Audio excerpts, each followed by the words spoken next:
పెద్దపల్లి జిల్లాకు సంబంధించి ఈరోజు ప్రధాన వార్తలు చూసుకున్నట్లయితే గోదావరి కని ఎన్టీపీసీ మిలీనియం హాల్లో జాతీయ ఎస్సీ కమిషన్ సభ్యుడు వడ్డేపల్లి రామచందర్ పెద్దపల్లి మంచిర్యాల రెండు జిల్లాలకు సంబంధించినటువంటి పోలీసు ఉన్నతాధికారులు అలాగే జిల్లా అధికారులతోటి సమావేశం నిర్వహించారు. ఈ సందర్భంగా వడ్డేపల్లి రామచందర్ మాట్లాడుతూ ఎస్సీ ఎస్టీ కేసులపైన యొక్క పురోగతిపైన ఆయన ఆరా తీశారు. అంతేకాకుండా ఎస్సీ ఎస్టీ అట్రాసిటీ కేసుల్లో దళితులకు న్యాయం చేకూరే విధంగా కఠిన శిక్షలు నిందితులకు పడే విధంగా ప్రతి ఒక్కరు కూడా పోలీసు అధికారులు అలాగే జిల్లా అధికారులు కూడా కృషి చేయాలంటూ కూడా ఈ సందర్భంగా సూచించారు. అంతేకాకుండా దళితులపైన జరుగుతున్నటువంటి దాడులను ఆపే విధంగా ముందస్తుగా చర్యలు చేపట్టాలని కూడా ఈ సందర్భంగా వెల్లడించారు. అంతేకాకుండా ప్రభుత్వ పథకాలు దళితులకు పూర్తి స్థాయిలో చేరే విధంగా కూడా ప్రతి ఒక్క అధికారి కృషి చేయాలంటూ కూడా ఈ సందర్భంగా ఆయన సూచించారు.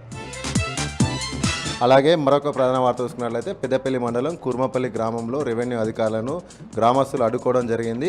పాలకుర్తి మండలానికి సంబంధించినటువంటి సర్వే నెంబర్ 330 అలాగే సర్వే నెంబర్ 301 ప్రభుత్వ భూమిని ఇది ప్రభుత్వ భూమి అంటూ ఎవరు కూడా ఆక్రమించద్దంటూ కూడా హెచ్చరిక బోర్డులు పెట్టడానికి వచ్చినటువంటి రెవెన్యూ అధికారులను కుర్మపల్లి గ్రామస్తులు అడ్డుకోవడం జరిగింది. అయితే పెద్దపల్లి మండలం పాలకుర్తి మండలం రెండు మండలాలకు సంబంధించినటువంటి శివారు కావడంతో ఇటు కుర్మపల్లి గ్రామంలో రెండు గ్రామాలకు సంబంధించినటువంటి బోర్డులు ఈ గ్రామంలో ఏర్పాటు చేయడం ఏంటంటూ కూడా గ్రామస్తులు అధికారులను నిలదీశారు.